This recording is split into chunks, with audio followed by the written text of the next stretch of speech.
Good afternoon, friends. Today I'm going to tell you about the movie Idiocracy. The United States of America was not destroyed by war, scarcity, or even aliens, it was destroyed by a low IQ population. People with high IQs did not have children or at best had one child for old age, and people with low IQs multiplied uncontrollably. This led to the complete degeneration of the nation by the year 2505. But Joe Bowers, a member of the US military, does not yet know this. He does not notice it at all, sitting in the military archives. He would have worked there until he retired, but his superiors pulled him out of the archives to use him as a test subject in an experiment. Joe is the perfect candidate. He is average by all standards. He has no parents, no wife, no children. All of his social contacts are limited. That's why he was chosen by command to test the freezing capsules, but it wasn't easy to find a mate for him. The selection was handled by Officer Collins. For help, he turned to a pimp named Upgrade, who lent him one of his women named Rita. That was the price he had to pay for turning a blind eye to Upgravity's shady dealings.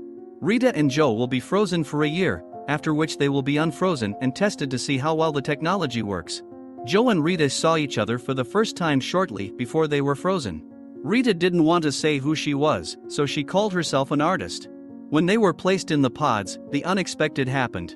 Officer Collins was arrested on charges of engaging in prostitution. The freeze project was so secret that no one remembered it when the hut where the capsules were kept was torn down and a store was built there. The capsules were sent to the landfill. While the subjects slept, humanity gradually degenerated.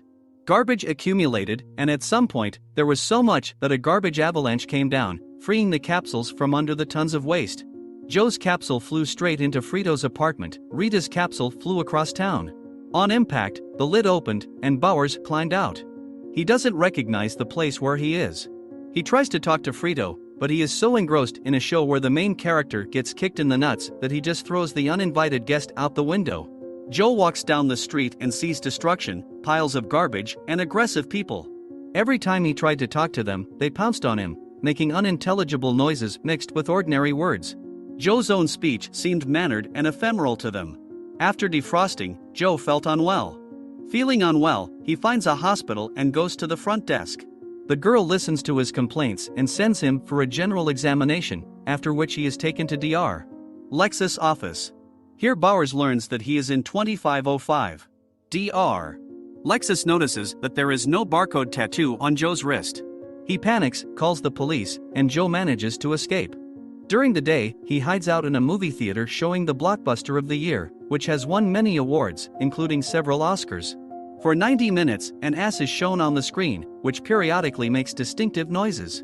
In the evening, Joe wanders aimlessly through the streets and sees the capsule that Rita was in, but he is arrested by the police. Joe is brought to a court hearing, which looks more like a show for the mentally retarded. Here he is assigned a public defender, who turns out to be Frito, only Frito is in no hurry to defend the defendant. He teams up with the prosecutor to humiliate Joe and ridicule him. The judge has no choice but to send the defendant to prison. Joe got a barcode tattoo just like everyone else. But the machine that applied the code turned out to be as dumb as the people who made it. Instead of Joe Bowers, it entered another name into the database.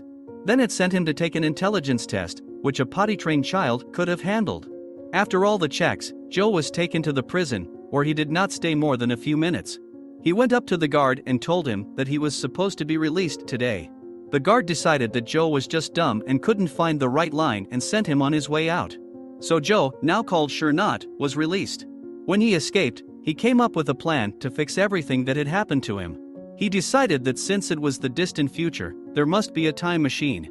Even in his time it was being developed, so it had already been created. He went to the only person he knew in the new world, Frito. Joe promised his lawyer that if he helped him find a time machine, he would go back in time, open a bank account in Frito's name, and deposit the money with interest. Frito will end up with many, many billions. Before they can do that, however, they find and take Rita with them. Frito agrees, because he loves money. Rita, on the other hand, has settled into the world of dumbass quite well. For several days in a row, she tricks a guy who is hoping for intimacy with her. Joe finds the girl and takes her with him. They are in a great hurry, as the police are chasing them.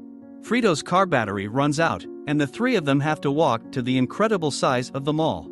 That's where the time machine is located. At the mall, Rita goes to the bathroom and Joe gets caught by the police. The scanner reads the tattoo on his wrist and calls the police, but, contrary to expectations, Joe is not taken to jail, but to the White House. There he is greeted by a handful of idiot ministers led by a dark-skinned U.S. president, Dwayne Elizondo Mountain Dew Herbert Camacho. Camacho gets his hands on the results of a test Joe took in prison. It turns out that Joe is the smartest in history, which means he could solve the country's most serious problems: lack of crops, dust storms, and problems with the economy. Joe is appointed minister, and President Camacho announces in the Senate that he will solve all their problems in 7 days. However, Joe simply has no idea how to do it, much less in a week. He summons Frito and asks him to explain to him how to find a time machine. Joe wants to escape to his time and forget this future as a nightmare dream. Frito honestly tries to explain to his friend where the time machine is, but he can't. He even draws him a map, which turns out to be nothing more than scribbles. Then Joe pretends to solve the problem. He asks them to bring Rita to him, while he goes to the field where the wheat is supposed to grow. The field turns out to be dry. At first Joe doesn't understand what the reason is, but then he sees that the ground is being watered with Brando's tonic drink, which in the future everyone drinks from infancy. The people of the future decide that since Brando quenches thirst and contains electrolytes, it is also good for plants. At a government meeting, Joe tries to convince his colleagues to water the wheat, but they are stubborn. Then he says he understands the language of the plants, and takes them to the field with him. Joe pretends to ask the wheat what it prefers, Brando or water, and the wheat chooses water. Then the ministers agree to water the soil. Joe hopes his plan will work, but the unexpected happens. Brando's company stock falls because demand for the drink has declined. As a result, people are fired and an angry mob attacks the White House. With great difficulty, the ministers realize that it is all Joe's fault. He is sent back to court, where the judge finds him guilty and assigns him 1 night of rehabilitation. Rehabilitation is a show in which Bigfoot crushes a prisoner in a stadium. Joe is chained to a huge rock. Along with the stone, he is shoved into a car in which he must fight the Bigfoot drivers, and then released into the arena. Meanwhile, Rita is packing up her things at the White House. Frito stops by and they see flowers blooming out of the water. Rita convinces Frito to go to the stadium and tell the president that Joe's idea worked. On the way, they see crops sprouting in the fields.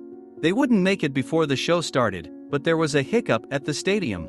The main character of the show, Beef Supreme, could not get through the gate in his monster car and was poured with concrete. Rita and Frito tell President Camacho about the wheat, but he doesn't believe them. Then Rita sends the stadium cameraman with Frito to the field, and she herself goes to the room where the broadcast is being made. She wants to show everyone that the wheat is growing and that Joe doesn't need to be killed. While Rita was busy saving her friend, Beef Supreme crawled out from under the rubble and began attacking Joe. Frito, however, manages to film the wheat sprouts to show the entire stadium. President Camacho realizes that his minister didn't screw up and overturns the sentence. Afterwards, the White House throws a crazy party, at which Joe discovers that the time machine is just an attraction, telling of a world from a parallel world. Joe and Rita are forced to stay. Joe is elected president, and he promises to improve the overall literacy rate. He and Rita have 3 children, however, Frito easily bypasses them. His 8 wives have given birth to 32 children. Joe appoints Frito as vice president. Thanks for watching. Sign up and like it if you want more of these reviews.